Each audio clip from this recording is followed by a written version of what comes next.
Queridos amigos, diletos visitantes, abra comigo a palavra do Senhor no Evangelho de João, me volta ao capítulo 20, para ler dos versículos 24 ao versículo de número 27. Nossa porção das Escrituras para esta noite, Evangelho de João, no capítulo 20, do versículo 24 ao versículo 27. Estas palavras: ora, Tomé, um dos 12, chamado Dídimo, não estava com eles quando veio Jesus. Disseram-lhe, pois, os outros discípulos: vimos o Senhor. Mas ele lhe disse-lhes: se eu não vir o sinal dos cravos em suas mãos, e não puser o meu dedo no lugar dos cravos, e não puser a minha mão no seu lado, de maneira nenhuma o crerei.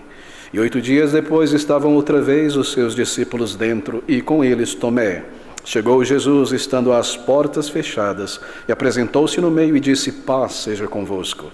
Depois disse a Tomé: põe aqui o teu dedo, e vê as minhas mãos, e chega a tua mão e põe-na no meu lado, e não sejas incrédulo, mas crente. Da incredulidade para a fé em Jesus Cristo é o nosso título nesta noite. Nós nos concentraremos aqui nestes poucos versículos do capítulo 20 do Evangelho de João. Bem, essa passagem é a respeito da incredulidade de Tomé na ressurreição do Senhor Jesus Cristo, a sua resistência ante a notícia dos outros discípulos que o Salvador havia ressuscitado dentre os mortos. Bem, o capítulo começa no versículo 1 com a ressurreição do Senhor Jesus Cristo, a sua primeira aparição no primeiro dia da semana, o domingo. Ali estavam os discípulos reunidos em portas fechadas em Jerusalém, um lugar à parte, com medo dos judeus. E no primeiro dia da semana, eu leio o versículo 1 com você: Maria Madalena foi ao sepulcro de madrugada, sendo ainda escuro, e viu a pedra tirada. E essa narrativa ela é completa por Lucas no capítulo 24, sobre a ressurreição do Senhor Jesus Cristo.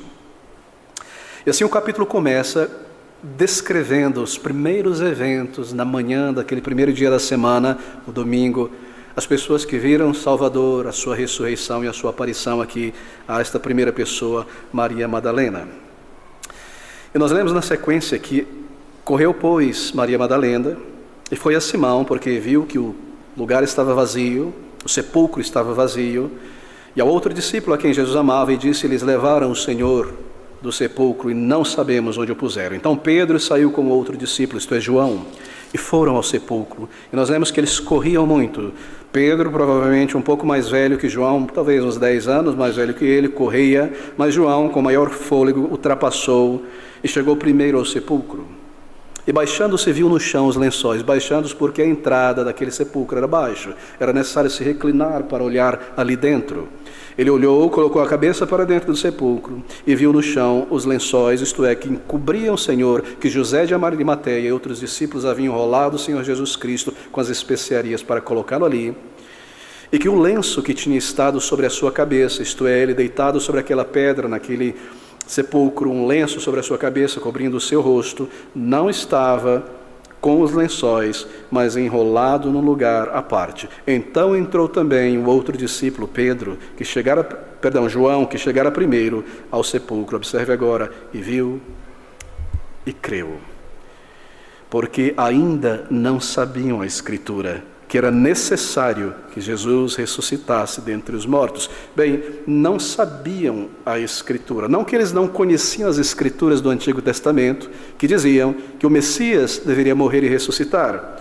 É que eles não sabiam como isso se aplicava à pessoa do Senhor Jesus Cristo, por causa da confusão que eles tinham a respeito do Messias. O Messias de glória, de poder, que trará Israel de volta à sua glória terrena. Como pode ele morrer? Ele permanece para sempre. Eles sabiam as Escrituras do Antigo Testamento, mas não entendiam como elas se aplicavam ao Senhor Jesus Cristo. Bem, são muitas emoções aqui, é um turbilhão de sentimentos.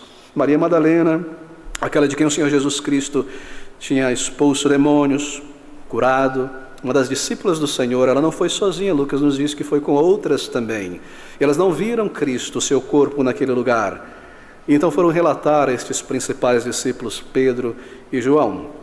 E nós lemos no versículo 8 algo muito interessante. Então entrou também o outro discípulo que chegara primeiro ao sepulcro e viu e creu. O que ele viu? Bem, ele viu o lençol. E ele viu o lenço enrolado, dobrado, e ele percebeu que Cristo, o seu corpo, não foi roubado dali à violência, as coisas jogadas de lado, mas que alguém se levantou, que ele se levantou como quem se levanta da cama, e pega o lençol e cobertor e dobra calmamente e põe de lado. Ele viu o lenço que estava sobre o seu rosto. Não sei se isso apontou para alguma experiência anterior, os discípulos eram itinerantes e dormiam juntos ali no local, e talvez fosse esse o costume do Senhor, colocar um lenço sobre o seu rosto contra a luz primeira, ou a poeira, e dobrar e tirar. Ele viu, ele entendeu e ele creu. Creu que Cristo havia ressuscitado. Certamente ainda há dúvidas na mente de Pedro. Mas nós lemos que ele crerá e o Senhor aparecerá pessoalmente a ele e o restaurará e o colocará para conduzir o grupo dos apóstolos ali. Mas na sequência nós lemos então que eles ainda não sabiam as Escrituras. Muito bem, haviam muitas informações, muitos textos.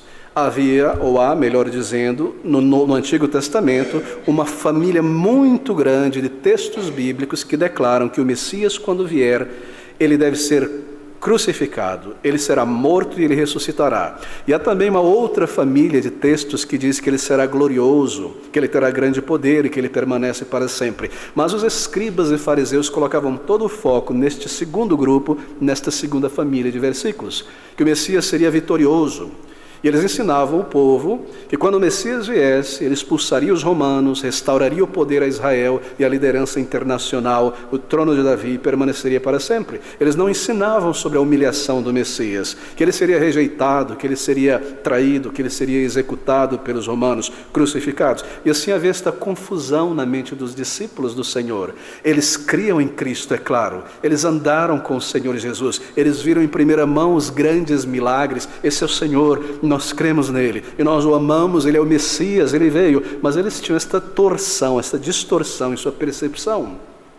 E o Senhor repetidamente dizia a eles, é necessário que o Messias seja preso, traído, maltratado, crucificado e ressuscite ao terceiro dia. E repetidamente ele dizia isso, mas a ficha não caía.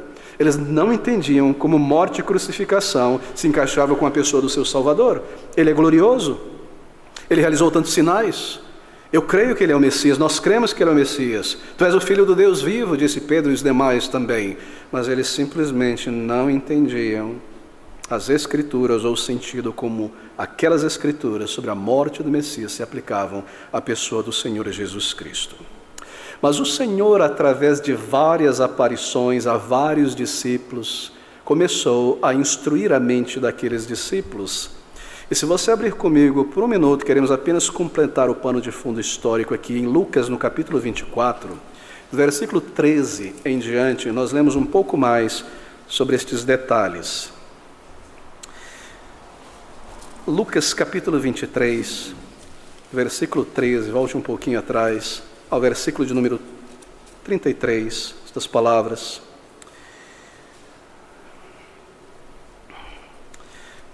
Perdão, queridos. Estou no capítulo 24, exatamente, versículo 13. E é isso que no mesmo dia, naquele dia em que Cristo havia ressuscitado, iam dois deles, dos discípulos, para uma aldeia que distava de Jerusalém 60 estádios, cujo nome era Emaús, e iam falando entre si de tudo aquilo que havia sucedido em Jerusalém no dia anterior à crucificação de Cristo. E aconteceu que, indo eles falando entre si e fazendo perguntas um ao outro, o mesmo Jesus se aproximou e ia com eles, isto é, após a sua ressurreição, é claro. Mas os olhos deles estavam como que fechados para que o não conhecessem.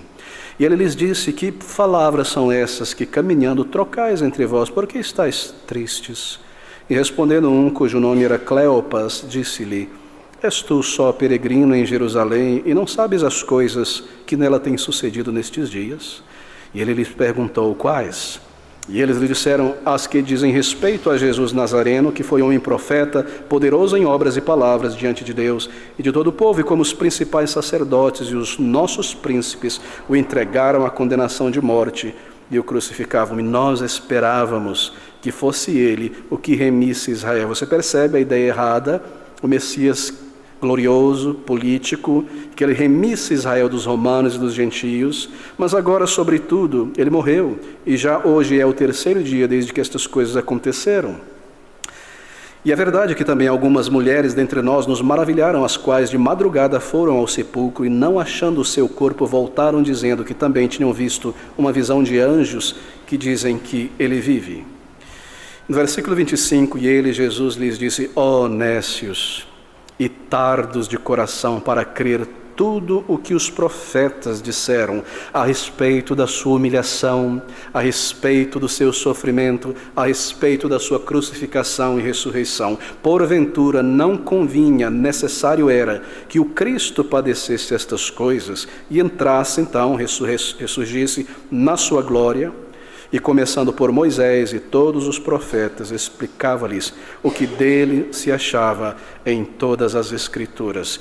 Bem, o Senhor aparece a estes discípulos, e nós lemos que, na sequência, no versículo de número 29, eles o constrangeram, dizendo: fica conosco, porque já é tarde em Emaús, e já declinou o dia. E entrou Jesus para ficar com eles. E aconteceu que, estando com eles à mesa, para a ceia, para o jantar, tomando o pão, o abençoou e partiu, e lhe o deu. Abriram-se-lhes então os olhos, e o conheceram. E ele desapareceu. Não sei, talvez, especulo aqui, muito provavelmente, quando o Senhor tomou aquele pão e o partiu, eles viram os sinais dos cravos e lembraram do que os apóstolos disseram sobre a última ceia, como ele partiu o pão e os seus olhos foram abertos. É o Senhor. E o Senhor, então, não está mais ali. E eles correm, nós lemos, de volta para Jerusalém, para anunciar aos discípulos. E na mesma hora, versículo 33, levantando-se, tornaram para Jerusalém e acharam congregados 11. Bem, na verdade 10, porque Judas, o traidor, desertor, não está ali, e nós leremos na sequência que Tomé, Dídimo, também não está ali, e os que estavam com eles, outros discípulos, os quais diziam: ressuscitou verdadeiramente o Senhor, e já apareceu a Simão. Ele já havia aparecido a Pedro. E aqui, gradativamente, por muitas aparições, o Senhor irá trazer à mente dos seus apóstolos estas verdades, que de fato ele deveria morrer, e que aquilo que aconteceu no dia anterior, 2 dias atrás, naquela cruz de dor e agonia, não é contrário às profecias. Ele deveria morrer, ele deveria ser crucificado, e aos poucos eles foram entendendo. Agora nós compreendemos.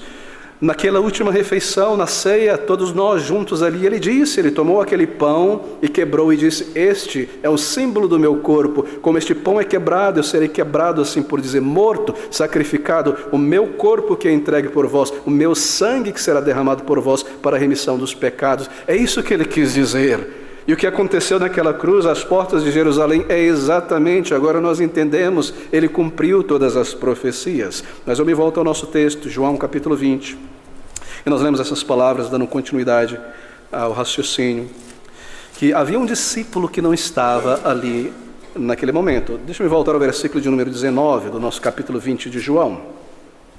Chegara, pois, a tarde daquele dia, o primeiro da semana, encerradas as portas onde os discípulos, com medo dos judeus, se tinham ajuntado, chegou Jesus e pôs-se no meio e disse-lhes: paz seja convosco. E dizendo isto, mostrou-lhes as suas mãos e o lado, de sorte que os discípulos se alegraram vendo o Senhor.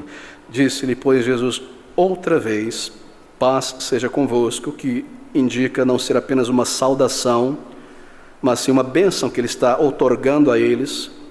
Assim como o Pai me enviou, também eu vos envio a vós. E havendo dito isto, assoprou sobre eles e disse-lhes: recebei o Espírito Santo. E agora um versículo difícil: àqueles a quem perdoardes os pecados, lhes serão perdoados, e àqueles a quem os retiverdes, lhes serão retidos. Deixa-me explicar isso. Colocando os textos da palavra de Deus, do Evangelho, junto aqui, está claro e óbvio que o Senhor não está dando aos apóstolos o poder divino de perdoar o pecado de alguém.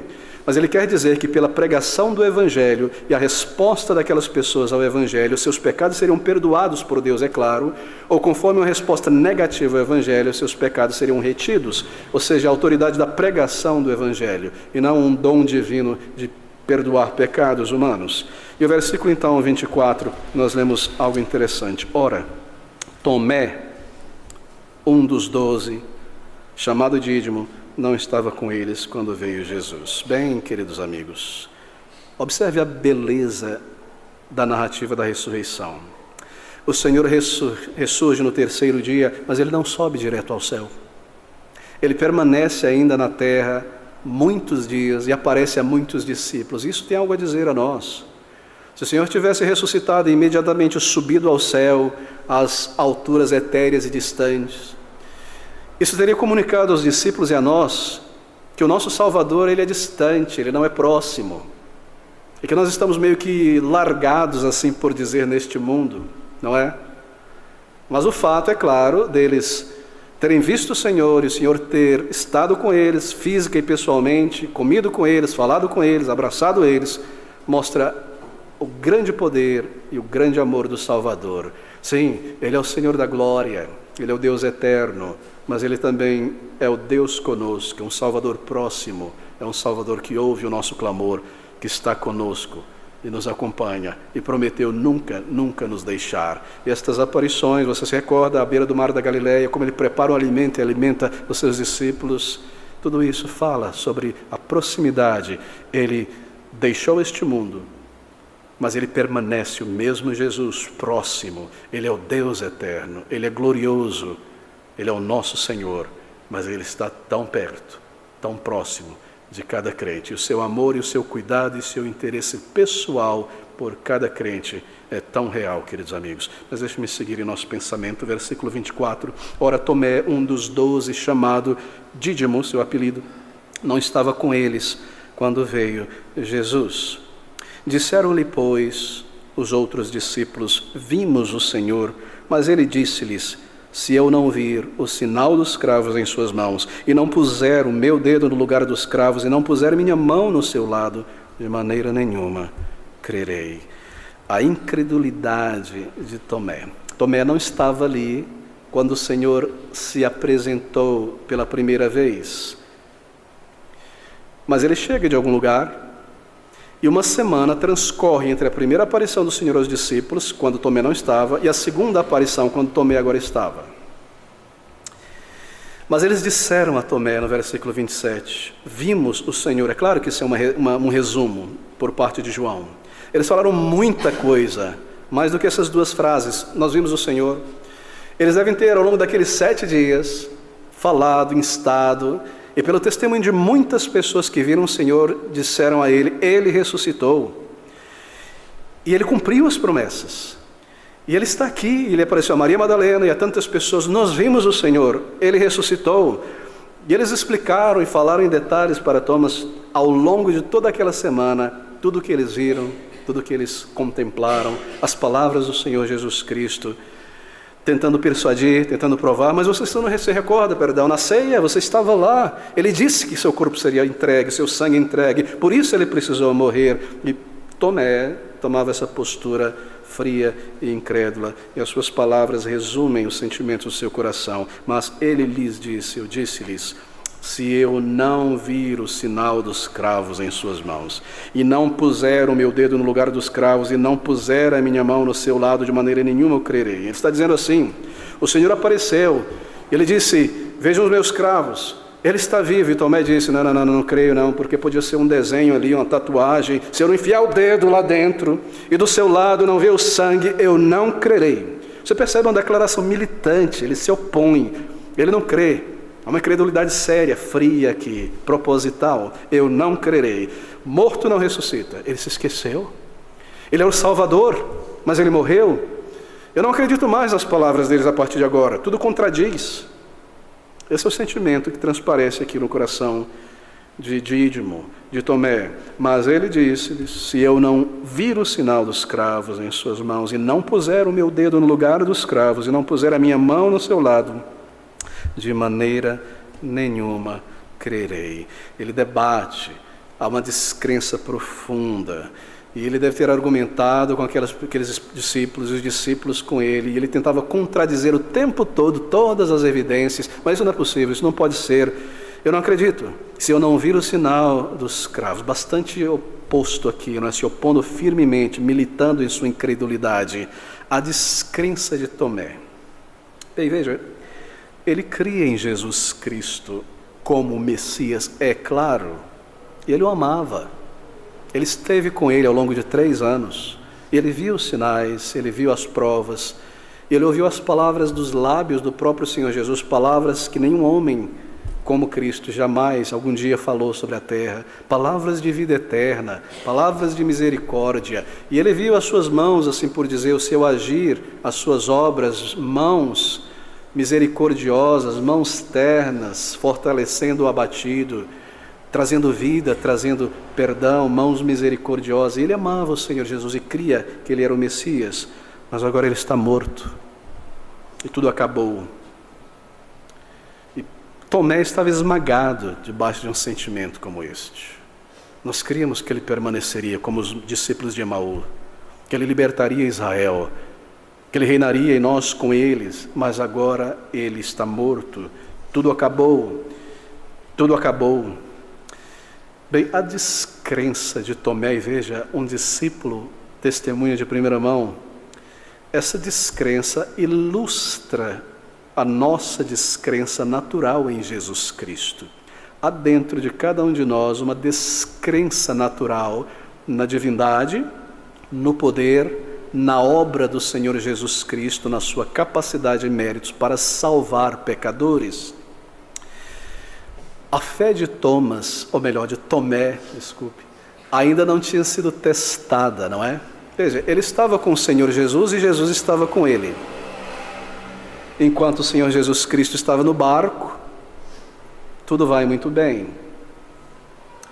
Mas quando Jesus foi tirado dali, sua fé foi testada. E ela desmorona por inteiro. A fé de Tomé em Cristo ainda não havia sido exercitada diante de uma situação confrontadora. Enquanto Jesus estava ali diante dos olhos dele, ele podia ver Jesus, tocar em Jesus, ouvir Jesus, ele cria. Mas a crença de Tomé não tinha sido exercitada. E assim o teste veio e ele é esmagado, ele morreu, acabou. Não há mais esperança. E talvez, queridos amigos, esta seja a posição de alguém aqui nesta noite, dentro de você, em relação ao Senhor Jesus Cristo Salvador. Você crê, sim, no Senhor Jesus Cristo, como ele é descrito na Bíblia.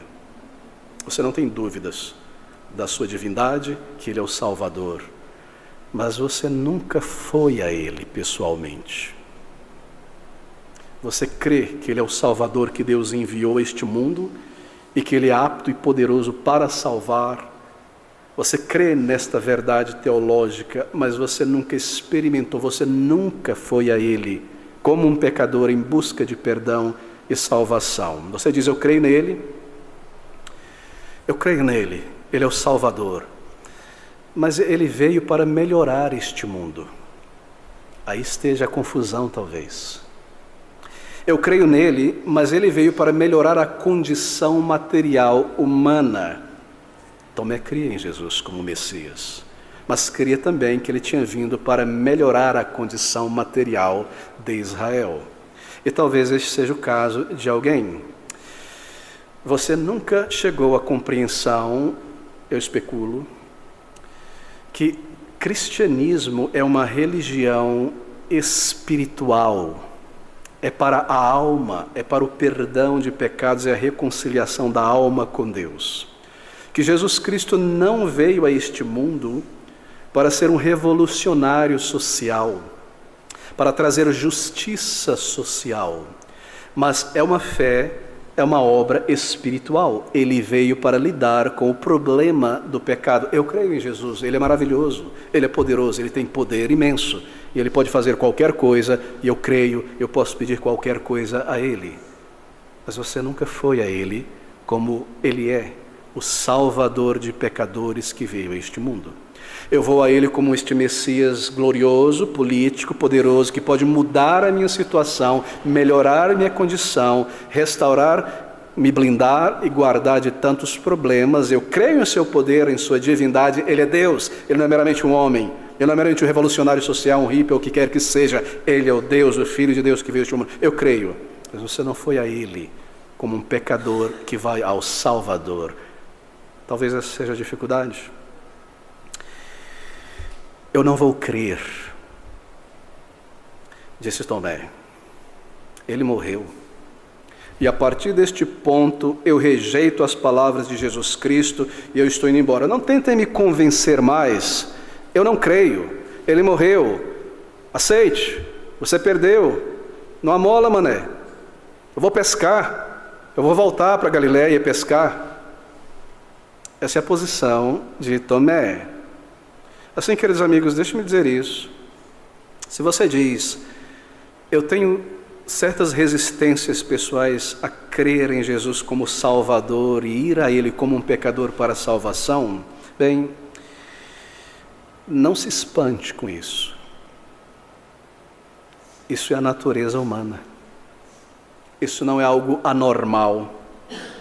Eu tenho dificuldade em crer inteiramente ao ponto de dar um passo inteiro de me entregar ao Senhor Jesus Cristo. Eu tenho crido em muitas coisas, mas eu não consigo ir a Ele. Não se espante. Isso é algo da natureza caída, pecaminosa em Deus. É natural para o ser humano não crer em Jesus Cristo. É parte da natureza pecaminosa, cega, caída. Veja os discípulos andando com o Senhor Jesus Cristo. Mas veja, isso não quer dizer que eu não creio, porque eu sou uma pessoa muito perspicaz, capaz, inteligente, e eu pondero as coisas. Esse bando de discípulos aí, dizia Tomé, talvez em sua mente, são pessoas muito crédulas, eles creem facilmente. Eu não. Eu peso as coisas, porque não é na verdade isso a realidade. E eu tenho conhecido muitas pessoas que creem no Senhor Jesus, teologicamente falando, mas nunca foram a Ele. E eu tenho conhecido as outras pessoas que dizem não crer em Deus, não crer no Senhor Jesus Cristo. Por quê? Porque eles creem na ciência e na evolução, coisas desta natureza. Mas veja, essa não é a razão. Porque muitos dizem, eu não creio em Deus por isso, eu sou um racionalista, mas eles creem ao mesmo tempo em coisas absurdas. E eles seguem horóscopos no jornal, e visitam alguém na cidade que irá fazer alguma coisa para energizá-los e libertá-los de algum problema, e vão a algum centro, algum lugar em que algo é feito espiritualmente e acontece e funciona e ele é curado, mas eu prefiro não crer no Deus eterno, porque eu sou intelectual, racional e cientista. Não é ridículo? Eu tenho dificuldade em crer nesta narrativa, Deus se fazendo homem, um Salvador. Não se espante então, não é uma questão de intelecto, é a natureza pecaminosa dentro de cada ser humano. E além desta dificuldade da natureza, assim por dizer, há dois inimigos no caminho de uma pessoa ir a Cristo como um pecador que vai ao Salvador inteiramente se entregando. Uma delas é Satanás, o inimigo de almas. E ele irá tentar te confundir, te persuadir e te dissuadir quanto ele puder a respeito da pessoa de Deus. E muito mais a respeito da pessoa do Senhor Jesus Cristo. E se ele não consegue te dissuadir que Deus existe e você vê as evidências, então ele parte para o segundo plano. Bem, Deus existe, mas há muitos caminhos para ele. E é claro, ao final de cada caminho há uma armadilha. Você tem um inimigo, eu tenho um inimigo. Assim está aí esta impossibilidade, não é natural, de ir a Cristo desta maneira. Então há um outro inimigo, um inimigo interno, interior, que é este nosso amor por nossos pecados, nosso apego à nossa autossuficiência humana, essa nossa natureza corrompida. Assim nós temos grandes dificuldades. Nós temos muitas reservas pessoais do tipo, eu entendo, eu compreendo, mas lá no fundo eu sei onde esse negócio está me levando, que eu só dei um passo a mais, eu vou ter que parar com isso, eu vou ter que negar isso, eu vou ter que mudar isso, as pessoas vão descobrir isso. Assim eu tenho reservas, eu não vou muito adiante. Eu me mantenho talvez em um estado de semi-ignorância espiritual. Eu entendo um pouco, mas eu não vou mais a fundo. Assim estas reservas dentro de nós. Assim não se espante. Quando alguém diz, eu não consigo inteiramente ao Senhor Jesus Cristo, isso é natural, isso é parte da natureza cega, pecaminosa de cada ser humano. Veja, é mais fácil, me entenda nesta noite, é mais fácil descrer do que crer. Porque descrer é a resposta natural da inclinação humana. Fugir de Deus, alienar-se de Deus, afastar-se de Deus por causa de nossos pecados. É mais fácil descrer. Deixa eu tentar exemplificar isso tendo em vista o pecado, por exemplo. Em cada ser humano há uma consciência. E veja, é como uma caixa preta em um avião. É da parte de Deus. Eu não vou conseguir viver neste mundo autônomo, sozinho. Há dentro de mim um pequeno inspetor, uma caixa preta gravando tudo. A consciência, certo? Deus colocou isto como um inspetor, um promotor de justiça. Está ali sempre registrando todas as coisas. E eu preciso lutar contra esta consciência para conseguir seguir em meus pecados. Porque eu adquiri na queda o conhecimento do bem e do mal. E eu compreendo pela consciência quando eu falho, quando eu peco contra Deus. E essa consciência ela não irá se calar, ela não pode se calar. O que eu devo fazer então? Eu devo brigar com ela, criar estratégias. Assim você percebe, há uma luta, não é? Para se crer em Deus, para permanecer em seus caminhos, para buscá-lo, para permanecer em seus padrões. Mas não crer, tendo em vista o pecado, é muito fácil. Você precisa apenas dizer assim: chegou um momento na minha vida que eu cansei de lutar e eu decidi aceitar quem eu sou e me entregar ao meu pecado. Isso quer dizer que ele esteve lutando para permanecer e buscar a Deus e negar o pecado. Não entendia ainda que ele precisava de um Salvador, que ela precisava de um Salvador. É muito fácil não crer. Eu apenas digo a mim mesmo, isso é parte da minha natureza. Conheci um jovem muitos anos atrás, extremamente imoral. Foi ao seminário, estava na igreja onde eu frequentava, chegou a pregar ali algumas vezes, mas uma vida imoral que foi descoberta aos poucos. E algum tempo depois ele abandonou o cristianismo, a igreja evangélica, e foi para uma outra religião. E naquela religião mais espiritualista, assim por dizer, não era espiritismo, ele foi ensinado que o fato dele ter ele não conseguir vencer essas inclinações sensuais, não é algo errado, é algo natural, é parte da sua natureza. E ali ele foi pacificado, ele abraçou o seu pecado. Ele descreveu na Bíblia rapidinho, em poucos dias, e falou: é verdade, por isso que eu não posso vencer tudo isso, porque isso faz parte de mim. O cristianismo obviamente está errado quando diz que nós somos pecadores, é minha consciência e minha acusa. Você percebe? É mais fácil descrer do que crer.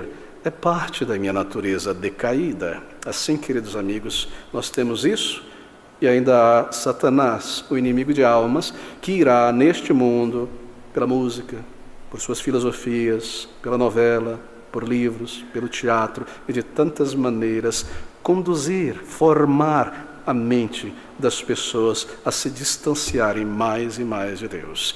E esse é o estado de Tomé, um crente descrente, um crente incrédulo. Será que Tomé descreve alguém aqui nesta noite? Você diz crer e crê que Jesus Cristo é o Filho de Deus, mas você nunca foi a Ele. Você nunca foi inteiramente a Ele, para o perdão, para a nova vida. Há uma incredulidade. E talvez essa incredulidade se manifeste de várias formas. Como pastor, conversando com muita gente, tenho observado algumas dificuldades. E a incredulidade é esta: eu não consigo ir. Bem, eu quero ouvir a pessoa dizendo, na verdade, ela quer dizer: eu não quero ir. Eu não quero ir. Eu não consigo, já passei dos limites. Ele não vai me perdoar. Espera aí, você diz que entende, que crê que Ele é o Salvador, mas ao mesmo tempo há uma incredulidade se manifestando. Mas Ele diz que quem quiser, venha, peça da água da vida, vinde a mim. Ele não vai me salvar, eu já pequei demais, eu já passei dos limites. Há uma incredulidade ali.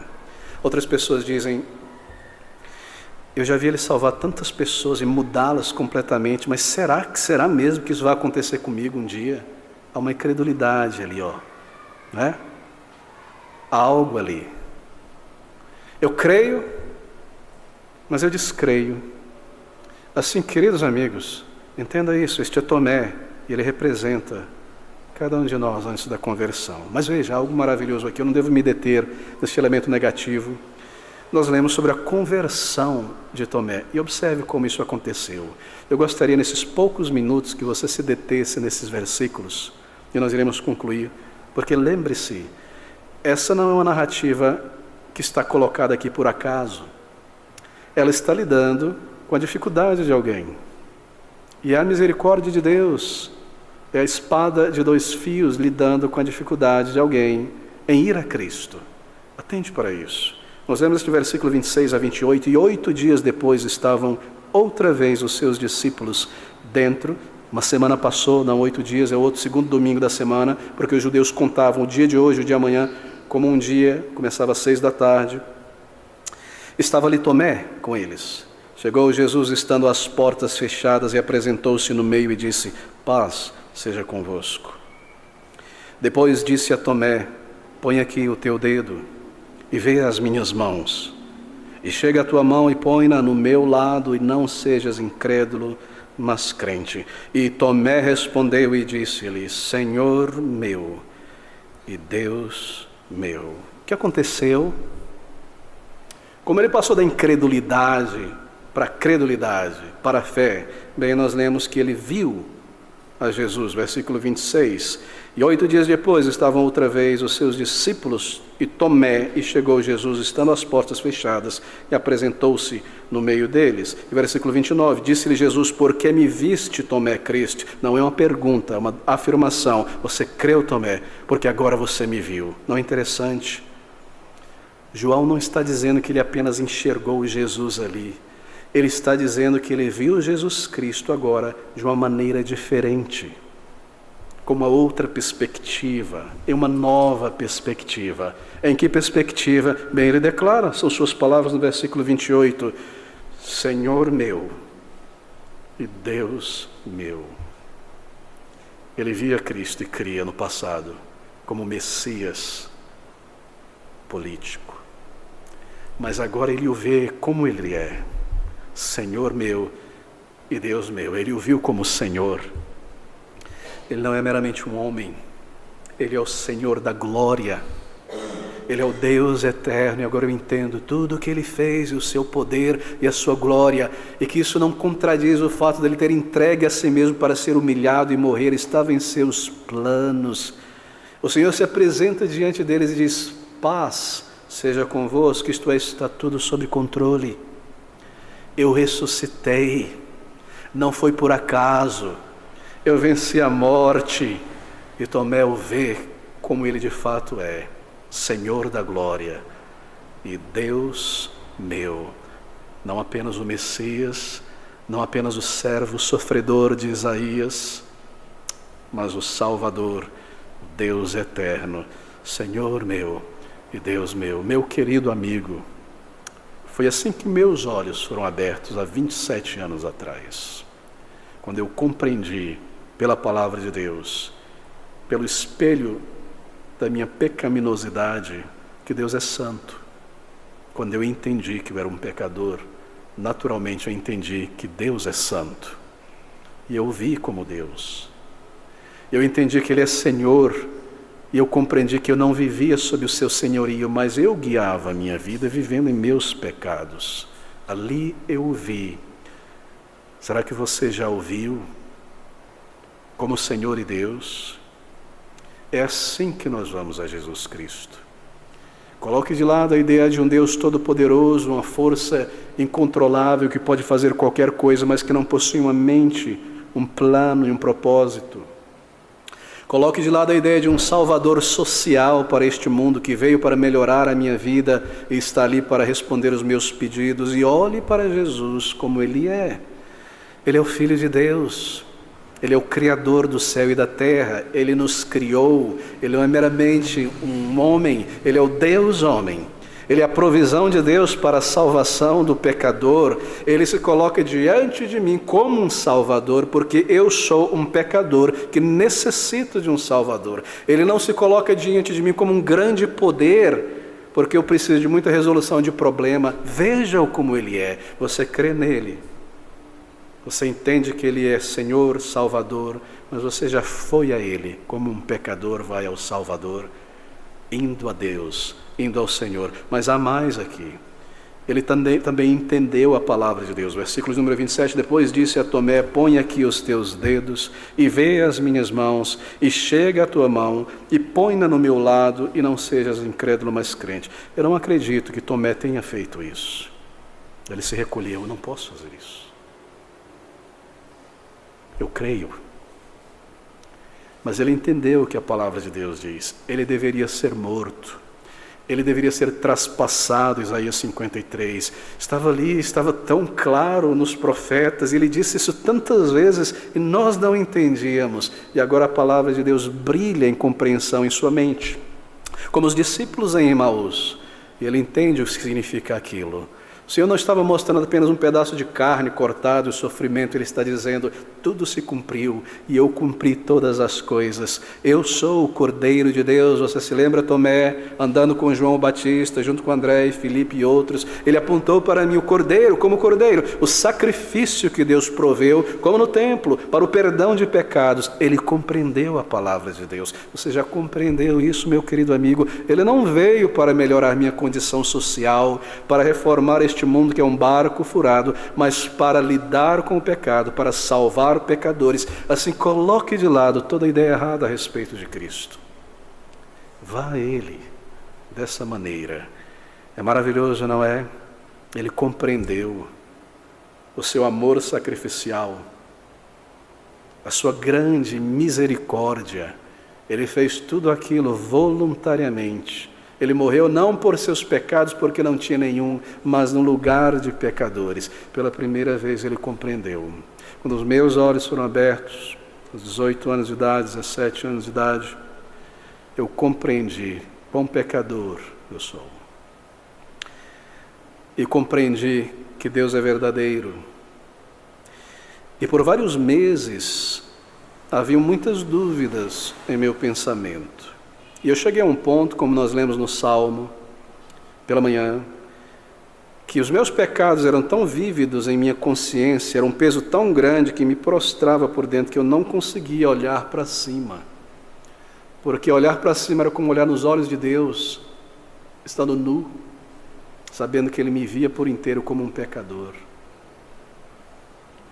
E na dúvida, e no tremor, e sem entender muitas coisas, imaginando ter sido salvo, porque eu dizia: já levantei a mão, eu fui à frente com sinceridade, eu já fui batizado, e se eu buscar Deus agora, Cristo para a salvação, eu vou estar crucificando Ele novamente. E eu estava uma confusão completa em minha mente, até que, crendo e duvidando, eu fui ao Senhor em oração, e eu disse: meu Senhor, meu Deus.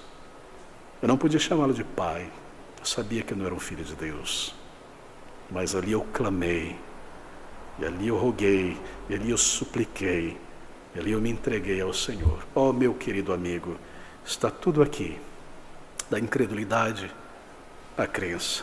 Será que você pode afirmar isso mesmo nesta noite em teu coração, e orar a Deus, e cantar estes louvores que nós cantamos, e usar este pronome de tratamento em relação a Deus, e dizer a Ele: meu Pai?